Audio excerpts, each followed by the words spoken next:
This is Lisa from Mobile Tech Review, and this is the LG V40 ThinQ. This is their new flagship Android smartphones available on all major carriers. We happen to have the Sprint model on board here.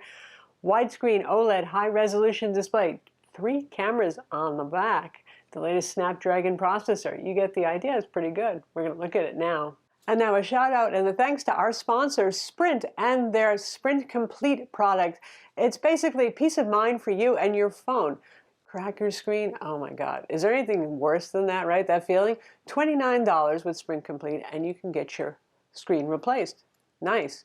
Also, cloud storage, especially, it depends on what brand of phone you're using and what service you're using. Some phone makers charge an awful lot for phone cloud storage, don't they? So with Sprint Complete, you get unlimited cloud storage for your photos and your videos and all that sort of thing. Not only that, if your phone is lost or stolen, well, you know you have a backup in the cloud. Speaking of lost and stolen phones, another horrible thing, well, with Sprint Complete, you can actually get a replacement within 24 hours. And if you're too busy, they can send the phone to you so you don't have to go to the store and get that taken care of. Sweet.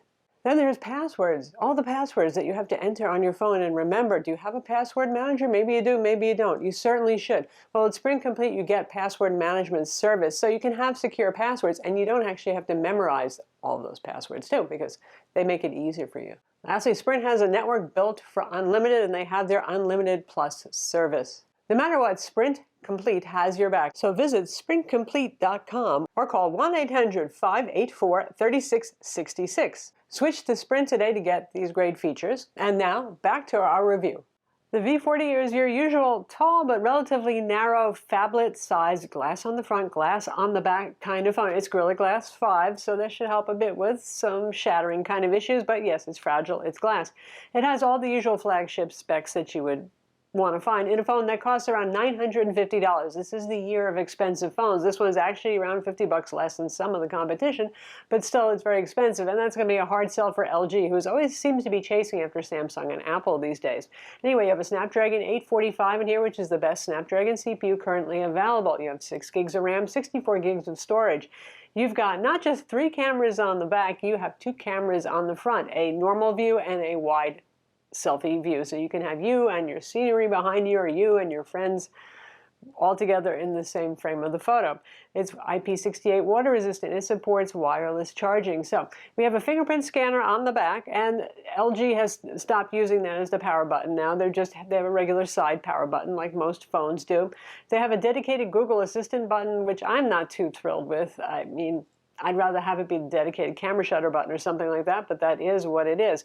This has a headphone jack because, as usual, LG focuses on high-quality audio. There's a 32-bit high-quality audio DAC for the headphone jack.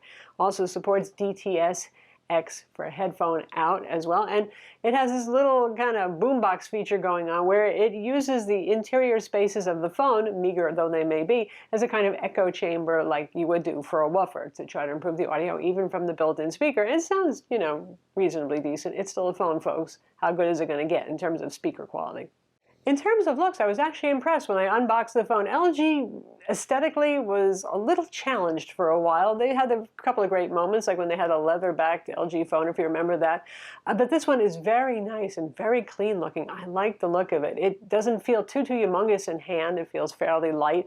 It's a little bit more manageable, say, than the Galaxy Note 9, but not any more hand-friendly than the Galaxy S9 Plus or the Huawei Mate 20 Pro that we just reviewed recently. Overall, it looks like a quality piece. It's pleasant. The display quality has definitely improved. If you haven't looked at LG's for a couple of years, it was just amazing how their displays, despite the fact they make beautiful TVs, were not all that. This is all that. This is a very high-resolution widescreen display. It's OLED.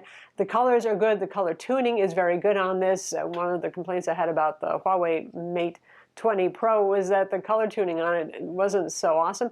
This is very nice looking. You're not going to look at this and say, oh, I wish I had gotten a Samsung or something like that. The phone does have a micro SD card slot for storage expansion, which is good because 64 gigs is on the low side for a flagship phone these days, so you've got that available. Happily, a standard memory storage technology that up to 2 terabyte card is supported. And you probably are going to want that expandable storage because you've got a triple camera setup on the back that's going to encourage you to take some pictures. So you have three lenses here. You have a telephoto, you have a normal angle, and you have a wide angle. This is how you get a travel zoom equivalent in your pocket these days with smartphones. You know, a while ago, some manufacturers tried actually putting lenses that did zoom, and they stuck out from the phone. That didn't work out so well. So this is the answer. I think we're going to see more and more phones that have multiple camera lenses on the back so that you can have your wide angle, your telephoto, including portrait effects, which we've come to expect from flagship phones, and then the kind of normal field of view. The main camera is 12 megapixel. The telephoto lens is 16 megapixel. The wide angle is 12 megapixel. So in terms of resolution, those are pretty standard there. Nothing that it's going to shock you or anything like that, but the quality on it is pretty good. I really can't say that the camera quality in terms of photo and video is going to beat the Pixel 3 or Pixel 3 XL, which is a tall order. Even the Samsung Galaxy S9, S9 Plus, the Note 9, and the iPhone XS family of phones. So why do I say that? The photos under good lighting are decent enough, but the color balance is sometimes not perfect. And for video, the same thing is true. You can see the shot that I did of the pool where everything is skewed a little bit towards the red magenta for no apparent reason, not something that usually happens with camera phones. Low light shots can sometimes be very good and other times look kind of noisy and watercolory. It's a little bit hit and miss. I mean, none of these are bad photos. These are very good looking photos, but they're just not something that's going to beat the pants off the competition. Where it does stand out, though, is the versatility of those different zoom lenses. I think most of us know by now that digital zoom, it loses quality, and there's no such thing as digital zooming to wide angle. You can't go wider than whatever the lens is built to actually show you. So the versatility here means that if you're used to having a point-and-shoot, or you used to have or still have an SLR, and you've got one of those short-range compact zoom lenses on there, you've got the same thing essentially going on here with that degradation in quality, and that part does rock. As you'd expect, because LG has a lot of software features, there's a bunch of different modes here. You have optical image stabilization, by the way, as well as electronic stabilization. One of the features is triple shot, where it actually takes a photo with each of the three camera lenses and then merges them in a kind of zoomy GIF. I don't see much of a use for that, but hey, it's there. It does HDR10 video, does HDR photos. You got 4K video at 60 frames per second if you wish. You've got one where you can even switch the background with something that you already have in your gallery. Again, you have the portrait mode where you can control the level of blurring as well if you're using the telephoto lens, particularly of the background of the photo to get some of those kind of bokeh-licious shots. So all those staples are there, and then a couple of others like the usual film filters and effects and all that sort of thing. It has Animojis copying Apple here, and it's not as good, I hate to say it, whereas Apple does a kind of a delightful job where it really picks up on all the nuances of the faces you're making. This one misses a lot. There's no tongue sticking out, and sometimes it doesn't really get frowning. I guess we're all supposed to be very happy, so strange things will happen. And if you stick your tongue out instead, it shows the character with all the teeth. And then there's the creepy little sheep character. Enough said. AI cam is still here, and that's basically scene recognition like you'd see on a point-and-shoot or a consumer-oriented digital SLR camera. It's pretty transparent, it's not in your face, and it seems to do a reasonably good job. One thing about the camera is the app for us crashed a lot, and the front switching between the two cameras, it did not want to switch to the wide-angle camera for me reliably. I'm sure they'll be fixing that with software updates soon enough, though. LG is pretty reliable. While we're talking about software, we have LG's usual UI, which looks a lot like Samsung's UI, which both of those have improved over the years. It's not heavy-handed. It offers you a lot of customization over phone settings, and that part I like a lot. No more cartoony icons and all that if you haven't looked at an LG phone in a while. It's good. The bad news here is this is Android 8.1 Oreo. No, it doesn't have Android 9.0 Pie, even though that's been out for a while, and other competing phones that have just launched now are having 9.0. And LG, much like Samsung's track record, is not for having the world's fastest updates, so that's a little bit of a disappointment.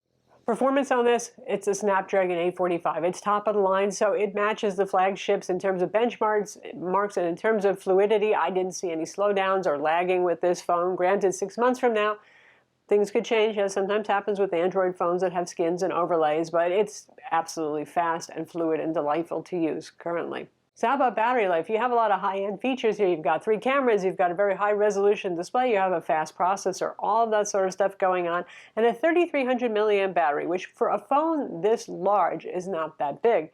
And that explains why the phone feels relatively light. I picked it up and I thought, wow, it's nice. It doesn't feel like a little lead weight in your hand.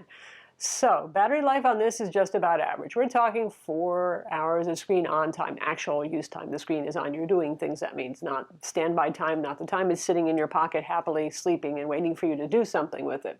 Supports wireless charging, like I said, and you've got the usual Qualcomm fast charger in the box. So that's the LG V40, oh, here it comes, ThinQ. Yeah. Android flagship smartphone. Expensive, yes. A little bit cheaper than the other expensive competition for 2018. Prices are out of control, aren't they? Yes, it is.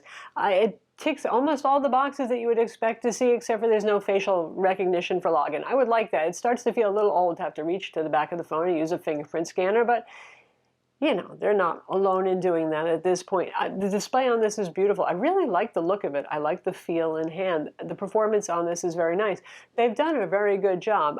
The only challenge for LG, and it may not be fair, but it's the way the market is that they're going to have to go the extra mile frequently to gain ground against the very biggest competitors, which would be Apple and Samsung in this case. But things like the triple cameras on the back, where you have actual telephoto and wide-angle lenses in addition to your main lens, really are great for smartphone photography. And for many of us, phone is our only camera these days.